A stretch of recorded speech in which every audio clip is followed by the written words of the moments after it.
আসসালামু আলাইকুম। আমি যে মজলিসে কাজ করি আজ মজলিসটা আমি আপনাদেরকে দেখাইতে চাইলাম। দেখেন মজলিসের এখানে 2টা 4টা 6টা 8টা 10টা এ লাইনে 10টা সিট, ঠিক আছে? 10টা সিট এখানে আছে, 2 4 6 8, এখানে 8টা, এখানে 10টা, এখানে আরও আছে 8টা। তো 10 10 20 আর 8 8 16 20 30 36টা সিট টোটাল। বাইরে যখন পার্টি হয় তখন অবস্থা সিরিয়াস কাজ করতে করতে। আর এগুলো কাজ করার পরে এই যে নিচ সবসময় পরিষ্কার করা লাগে, বা এই যে গাওয়া টাওয়া যে থামারুমার দেওয়া হয় খেজুর প্রতিটা টেবিলে টেবিলে টেবিলও দেওয়া হয় না, তখন তারা গাওয়া টাওয়া যখন খায় তখন একটু ময়লা হয়, এগুলো ক্লিয়ার করা লাগে সব। তো মানে এই রুমের ভিতর তোমার সবসময় পরিষ্কার থাকতে হইব।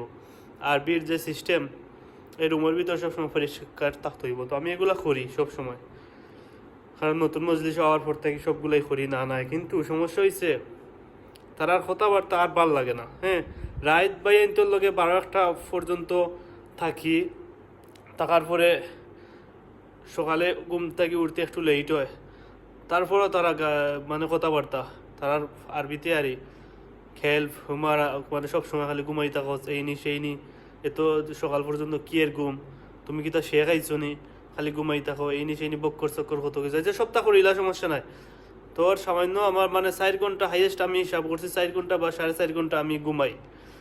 5 ঘন্টা কোনো সময় 5 ঘন্টা হয়, বা আরও কম, সবসময় কমই হয় 4.5 ঘন্টা এরকম। তো এরকম বাইক ঘুমে তো হয় না, প্রবাস সবসময় ঘুম কমসে কম 7 ঘন্টার দরকার, হাইয়েস্ট 7 ঘন্টা ঘুমোর দরকার। আগে যখন ছোটো মজলিসও আসলাম তখন যাই হোক মাসাল্লাহ ঘুমও আমার কোনো সমস্যা হয়েছে না, ঘুম ক্লিয়ার আছে।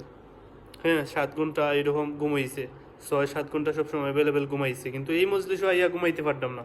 এখন যখন আমি আরবিরে হইলাম যে ঘুমো তোর ভাই আনতে সমস্যা করেন, তারা 7 ভাই আইন, তার ভাই আনতে ঘুমো ডিস্টার্ব করেন, তো সকালে আমি একটু লেট হয়, তো তারা এখন বুঝতে চায় না, তারা কয় যে কাজ করতেই হইব। এইরকম এরকম অনেক কথাবার্তা হওয়ার পরে চাইছিলাম আমার ভাইটারে, ছোটো ভাইটারে এখানে নিয়ে ঢুকাইতাম, কিন্তু অবস্থা সিরিয়াস ভাই, মনে অনেক কষ্ট লাগে। আমার ছোটো ভাইরে কিচ্ছু করতাম পারছি না। ইনশাল্লাহ দেশও গিয়া দেখি কিচ্ছু করতে পারে কিনা, দেশও যাই, তারপরে দেখা যাক। আমার ছোটো ভাইটারে চাইছিলাম এখানে আনতাম, কিন্তু এখানে এদের যে বাসা, এদের যে ব্যবহার, আর মন চায় না আনতাম রে ভাই, আর মন চায় না আনতাম। আর বেতনের দিক দিয়ে ওই যে আজকে 7 তারিখ গেছে কি, এখনো বেতন, আগামী মাসেরও বেতনের খবর নাই, এখনো বেতনের কোনো খবর নাই। যখন আমি বেতন চাই তখন ইনশাল্লাহ কি আর গ্রুপে দোষীও করিয়া যান কি, বেতনের খবর নাই। বেতনের সমস্যা যদি ভাই যদি কাম করাও আর বেতন ঠিক মতো দিলেও সমস্যা নাই, মনটা পড়ে যায় কি যে বেতন পাইলে মনটা খুশি হয়ে যায়। দেশে যখন আমরা টাকা পাঠাই দিই তখন মনটা অনেক খুশি হয় যে আমি তো টাকা পাঠাচ্ছি, এখন কাম করা কোনো বিষয় নাই। কিন্তু বেতনও পাই না, আর বেশ খামল্লাই তারা এইরকম সাথে খুব খারাপ লাগে। তো আমি ইনশাল্লাহ সামনের মাসে দেশে যাই কি, সবাই দোয়া করবা।